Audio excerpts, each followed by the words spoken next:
Listen, I'ma say this and I'ma end mine.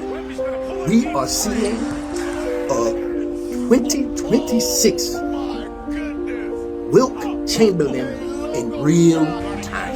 If Wemby plays 10 to 15 healthy years in the NBA, there will be no GOAT debate. No. Slim is it. Believe it. Slim is it. He got the attitude.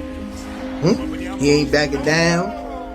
He got the height, the skill, the finesse, and the heart. Believe it now. Believe it. Victor Wembanyama, yo. If he's healthy, will be the number one player we ever does see.